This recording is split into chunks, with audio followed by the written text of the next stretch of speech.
Hey everyone, my name is Penny Zanker, and it's time to reset. This podcast goes beyond just navigating change. It's about new ways of thinking about how you can approach challenges, how you can shift your mindset when needed, create some space and grace for yourself so that you can rethink, recharge, and reprioritize when and where needed. Are you ready to unlock your full potential? Thank you for hitting play and sharing this next episode with me. It's time to reset. Hello. It's good to hear you guys, or I don't see you. So I was going to say good to see you, but really it's great that you're here. I'm excited today because we're going to talk about something that is so important.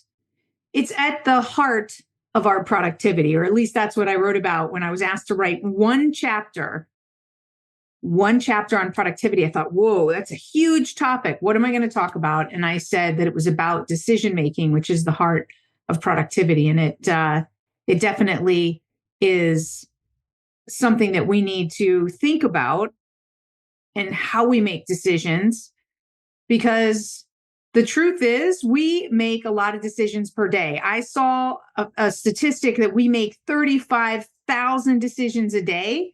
And really, 200 to 300 of them are about the food that we eat, which is insane. But today we're going to talk about specific decision making, and that's decision making under pressure. Because when the stress is on, it makes it even harder to focus.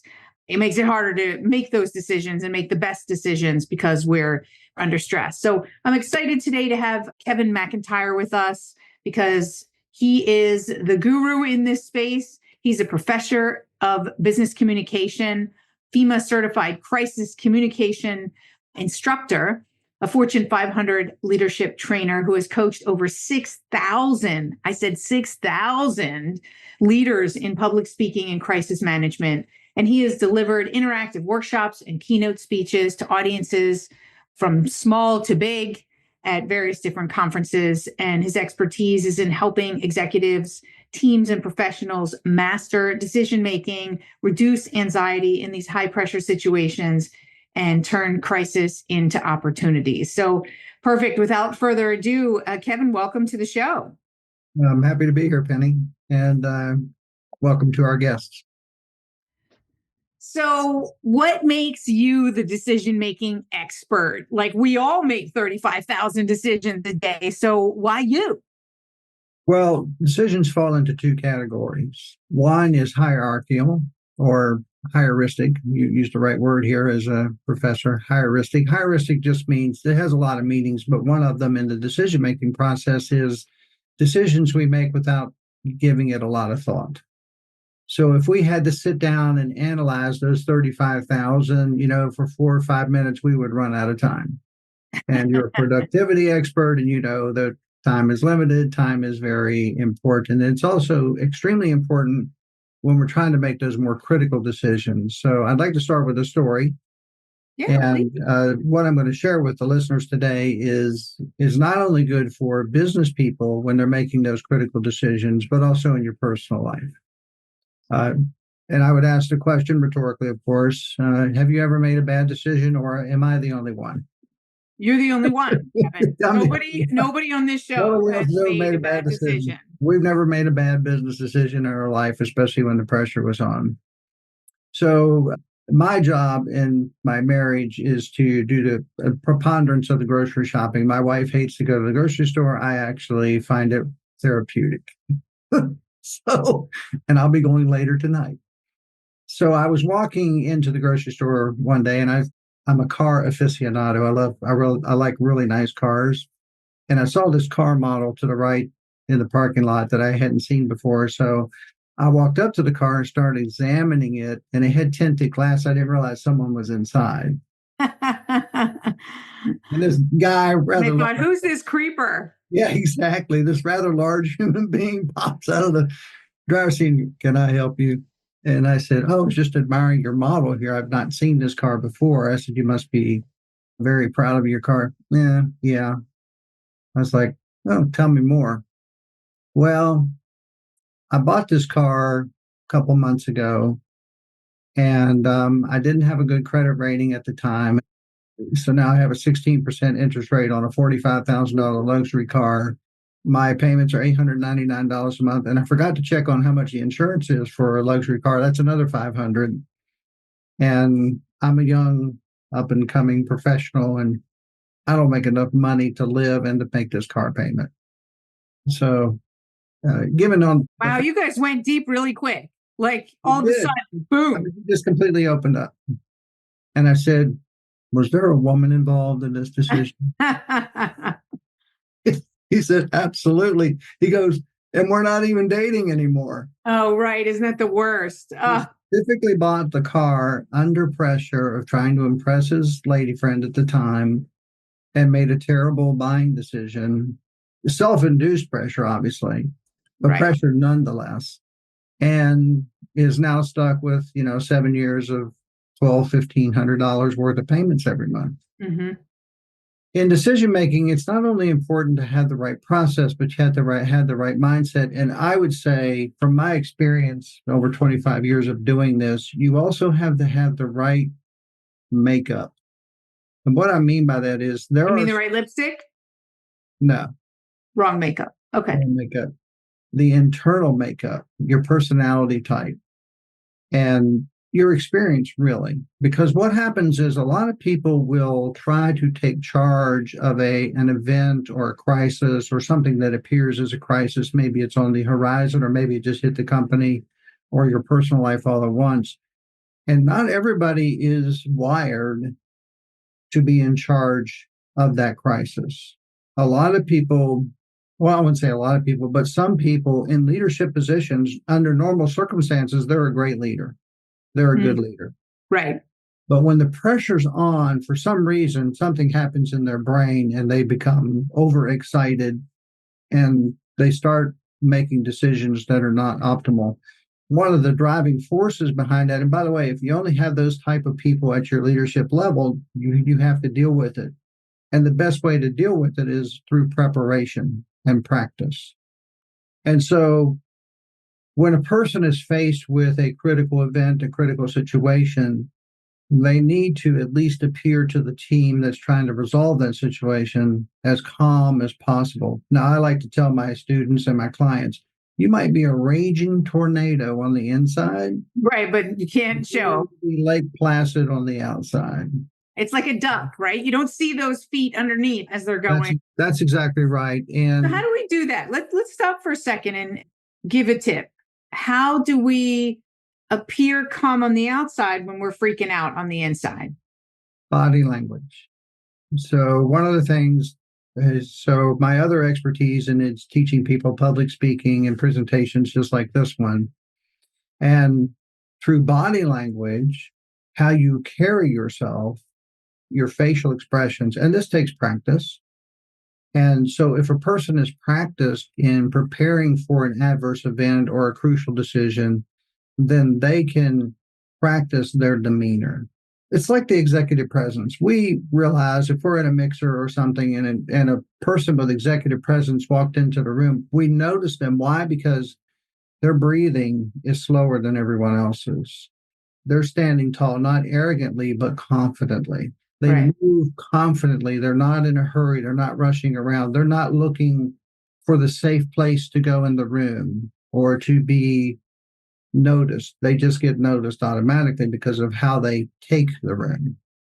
But isn't that part of your body responds to what you're thinking? So if I walk into if I'm confident and I walk into the room, if we use that example, I'm feeling confident. That's correct. I'm breathing a certain way because of what I'm thinking and what I'm focused on. That's right. So I hear what you're saying, that's how people will respond to how we're showing up in that way.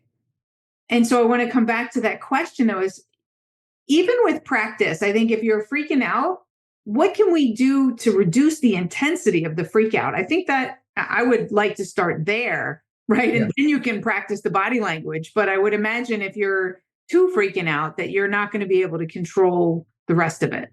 Yeah, all the body language experts talk about two things. One is your pre-appearance posture. And then secondly, your breathing. I have a background in the military, and so we're taught how to combat breathe to calm ourselves down. Mm. And Okay, so so breathing. I'm not going to demonstrate what that looks like because it's kind of weird looking. And you don't do that in front of your audience. But literally in 5 to 10 seconds, you can do some combat breathing and reduce your anxiety by at least 50%. So I've heard and read that some military use the box breathing with breathing 4 in, holding for 4, 4 out, holding for 4. Is that what you're talking about? Or is there another? This is different. Could you describe it so that we could? Well, why don't I demonstrate? Okay, please. Yeah. But remember that some people are listening, right? So this is a podcast. Some people will be seeing it. So definitely demonstrate, but I would love it if you could also describe it for the people who are listening. Sure. It's taking short, deep breaths. It's almost like panting. So would I be correct in saying circular breathing? So it's not taking the breath? For about 5 seconds. You hold it for 5 seconds. Yeah, you do 4 or 5 quick. That has a tremendous calming effect. Now, not everybody that gets in a crisis, or some people get calmer. Can I ask you a question? So what it reminded me of as I saw you doing it, and I was kind of doing it as you said it, would it be like, when you're hyperventilating and they tell you to breathe in a bag, in and out? It's very similar to that. So, right. So just so people can have sort of a thought. Without the bag. Without the bag. Right. Okay. So that gives people an understanding. Has a tremendous effect. Now, before you do that, and again, you don't want to do this in front of your audience, you can take up the Wonder Woman pose. Right. Amy Cuddy talked about the power pose, right? Yeah. And also the victory. I do that every time before I go on to speak. I do the power pose. I do that. I raise my hands up. And this is built into our DNA, the victory pose. Yeah. Arms in like goalpost. Now, the key to this, and I don't think in her talk, because I just watched it again yesterday, I think. Okay. Actually, I showed it to my students at the university Monday night. The key is to do it for 2 minutes because it has to change the blood chemistry of the brain. It takes 2 minutes to change the blood chemistry? It takes at least 2 minutes. So what happens is your testosterone level, whether you're male or female, goes up, which is the confidence drug, for lack of a better term, and your cortisol, which is the stress hormone, your stress hormone lowers. Mm-hmm. Yeah, so you can raise the testosterone, which is the confidence hormone, and your cortisol drops, which is the stress hormone. By the way, I would just recommend to everybody, before you ever get into a stressful situation, if you ever find yourself excited by a movie or something like that, because there's not a lot of difference between being wigged out and being excited in the right way. Right. Chemically, it's very similar. Well, our body reacts similarly too. I experienced this with my son when he had anxiety. There was a therapist that asked him and went through his symptoms. Did he feel like he had butterflies in his stomach? Did he feel a little lightheaded? And it was the same thing, excitement, being happy, excited, right? Versus being anxious. Interpret it. So they did an experiment with the Wisconsin football team, the college football team. There were, most people don't know this, but in college football, there's over 100 players on the team. Uh-huh. Now they only travel with about 50 to 55. Uh-huh. If you're at a home game in Wisconsin at the Wisconsin Badgers Stadium, there's 100 and some guys on the sideline that are dressed. So they had a nice sample. The scientists that did this, they had a nice sample. They had some of the student athletes told the examiners, the researchers, that they had test anxiety. So before they went into a test, they would do a cheek swab, and then they would analyze that. And then the same students, when they're on the sidelines, the researchers came down there during a couple of ball games at home, and they took a cheek swab, and they asked them, well, how do you feel? They said, I'm excited. So one were fearful, the other, they were excited. Guess what? The cheek swab showed the same chemical makeup. Mm. So it's also how you interpret it, what's happening to you. If you know that your heart rate's going to go up and your breathing is going to increase and you expect it, then you can respond instead of reacting. Right. That makes good sense. And quite frankly, right, when our heart rate is beating, like you said earlier, right, is to engage with that breathing. And that can help us reduce the intensity so that we can practice the body language so that we can show up with. You're a public speaker. I'm a public speaker. I have times when I'm on stage or in front of an audience where all at once I'll feel that rush of adrenaline, which is what is the fight or flight, hormone. It gives us extra strength and so forth. But too much of it, too much of that fuel can sort of send us spiraling out of control. If my heart rate goes up, I never worry about it. I don't interpret it as being nervous in front of a crowd because I'm really not. I just interpret it as being excited. Quickly as it came, it dissipates. Here's something else that you can do to reduce so what we're talking about here when somebody, quote, wigs out or gets too overly excited, the half-life of adrenaline is 120 seconds. What does that mean, half-life of adrenaline, for people listening? Half of the amount of extra adrenaline that gets squirted into your bloodstream that makes you feel excited, raises your heart rate, increases your breathing rate, all those things that we interpret as being nervous, it reduces it by 50%. So that's what half-life means. So I tell people in my training that I do, particularly in public speaking, but also crisis managers, I teach people to reduce that time frame from 120 seconds down to less than half. And the way you do that is through, again, the body, using body language, using big sweeping motions as you speak, especially at the beginning, because now you're dissipating that extra rocket fuel. It's biological, it's physiological. If you expend it going big, hey, welcome to hey guys, welcome, we've got an issue. Let's go, go big. We have an issue. Here it is. This is what we're going to talk about. And continue not to flail about histrionically, but to use the arms and the body and the facial expressions over exaggerated so that you can dissipate that and calm down. Okay. I like that. Works like a charm. Haven't done that yet, do the broad sweeping, but I can feel it. Like when I do it, right, you're spreading out the energy. It also makes you more look, especially at the beginning of a talk or at the beginning of an emergency situation or an adverse event. It also shows people you're not trying to protect yourself. You're not covered up, not holding your arms in front of your body or any of that other protective type body language that we making ourselves smaller. No, you want to go big. You want to stand big. You want to extend the arms. And what's funny is, in this case, the brain follows the body, not the other way around. Okay. I also have a degree in biology. That's how I know all this stuff. I like it. And my hobby as a researcher is neuroscience. So I like to learn what makes us tick. Yeah. I really enjoy that as well. So that's aligned to our benefit, not to our detriment. So, coming back to the decisions themselves, right? So that's what we can do in our body to, approach a situation to feel more confident and calm in that. What else can we do in those stressful situations for ourselves in making decisions and also for others? You want to talk about the decision-making process, or do you want to talk about more of the physiology, biology behind it? I think let's talk about the decision-making process. Okay, so from this part, research shows that people are either completely risk averse or they're very risk tolerant. And this has an effect on how we make very important decisions, not whether to stop at Starbucks and get a coffee or whether to get out of bed in the morning. Well, for some people it is, but not the majority. That's not really what we're talking about. We're talking about important, quote, and that's your interpretation of what that is. What are the important decisions that I need to make? So if you're risk averse, you're probably not going to be a good crisis manager, because the decision you make will be not to make any decisions because you don't want to take any risk. Every decision of consequence that we make carries some level of risk with it. This could fail. It could partially solve the issue, or it could make it worse. So, for example, and the other thing we have to be aware of is fatigue, and people need to plan for that.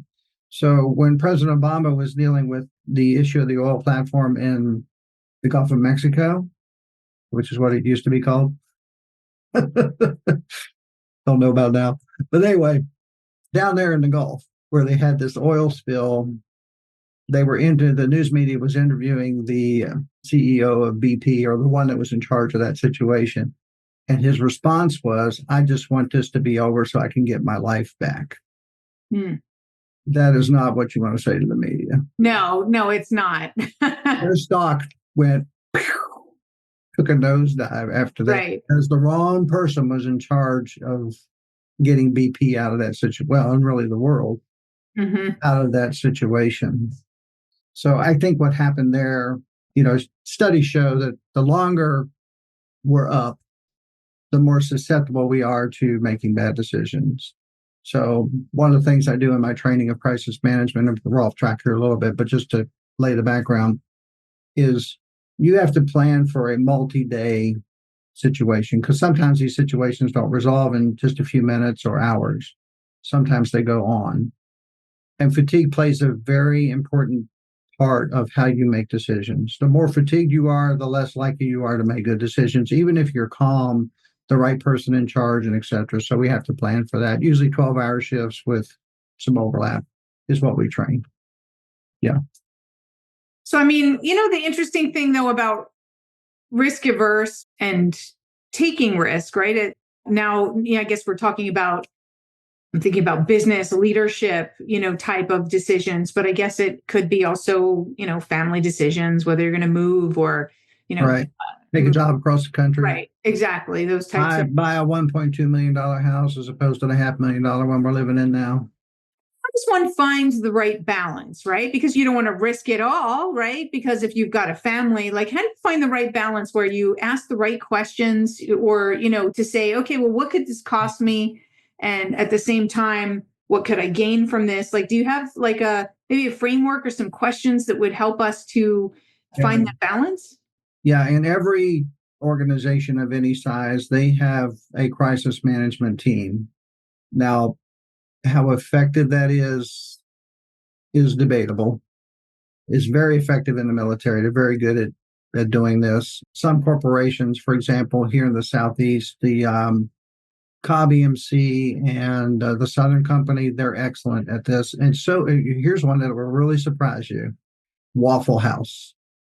Is good at they're crisis management. Those two companies I just mentioned are probably the best in the world at handling crisis. Well, is Waffle House one of those that's open 24 hours and they probably get like a lot of, like drunken people coming in to eat at like 2 a.m., right? And then, conflict or a crisis. What they're really good at is managing weather. Okay, the weather. Yeah, gotcha. So you could drive, let's say a hurricane is coming through Florida and there's Waffle Houses. They have it programmed so well that this Waffle House on the corner of this street can stay open because they know where the weather's going to be, and this one over here is closed. Gotcha. And so they're running this from an operations center. And the way the decision-making process works in a crisis, if you've planned and you have it set up correctly, you have a team. And so there's a theory, it's beyond a theory, called the spiral of silence. The spiral of silence in business, a lot of people will not speak up because they're used to getting slapped down or told they're stupid, or people will make faces and all this. When you're in a crisis and you put your team together, there's a rule that says non-attribution. And so you'll have the director of operations, whoever that is, they'll assemble their team and they'll say, this is what we're faced with. I need your opinion. And you have 1 minute. So you try to do this in 5 minutes and you go around and nobody can repeat what the other person said. Well, I like what Penny said. No. We need an original idea. So it's about perspective taking, right? So that everybody brings a new perspective so that you can really broaden your thought. So what you end up with is you usually have a scribe. You end up with several courses of action that can be taken. And some of them will probably sound outlandish. Sure. Now, in my experience, we've actually implemented some of these sounded outlandish suggestions and it worked out fine. Yeah. But people had the freedom to say, without any attribution, without any risk to their career, without people thinking they're stupid. And I like what Simon Sinek says, I don't mind being the dumbest person in the room, which means if he doesn't understand what somebody said in a meeting when he's consulting, he says, I don't understand what you just said because you spoke in accountant speak, or you spoke in IT speak, or you spoke in operations speak. I need you to dumb it down for me. And then other people will come up to him afterwards. I'm so glad you asked that question because I was like, I had no idea what that person was saying. Right. Yeah. Right. So we take for granted, right? with the language that we use, we take for granted that everybody understands and is on the same page. Yeah. So FEMA, the military, and other organizations, they say you have to use plain language, no acronyms, no shortcuts. You can't say, well, let's do the PIC on the MI2. Right. No. You got to say the whole thing. Yeah. Mm-hmm. Well, great. So we're coming to the end of our time. What is one other tip that you could offer that you think that we didn't discuss, but you think is important and valuable when it comes to making decisions under pressure? I think, number one, you need to know what your excitement level is. And so if you've been alive for very long, you know what your excitement level is when the chips are down. And so now that we've offered these tips on how to mitigate your excitement level and your quote we got level, just implement those. Mm-hmm. And then secondly, if you don't have any ability within your company to practice these things, create some scenarios yourself, maybe with a Google Doc or something like that, and then decide, how would I respond to that? So pre-thinking some of these things, like a weather event or an intruder or the loss of a key person, like at our level, losing a key person at the C-suite level could be an issue. Absolutely. And that happened to one of the companies that I consulted with. One of their key people was murdered. And very unexpected. This was a key person in the company. And so they had actually pre-planned that because they had some older people in the C-suite. So they were thinking, one foot on banana peel, one in the grave. So they kind of had pre-planned for this. Well, probably what they didn't pre-plan for is the way that the person died. Create an effect in the. That was a shockwave, a complete shockwave. That's what I mean. Is because they had thought about the other. Once they sort of kind of recovered from the blast, so to speak, then they were able to implement their plan and spread out that person's responsibility and before they could refill the role. Yeah. Yeah, totally. Well, thank you so much for bringing your expertise here.